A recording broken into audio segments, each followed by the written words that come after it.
This is a new toilet which is more dignified compared to what you see. This is his old toilet. This is the tandas lama and two tandas baru. This is dignity, this is privacy.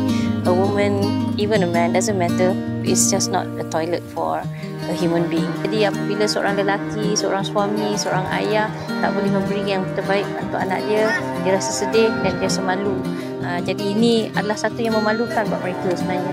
You can give something like that. That's our toilet.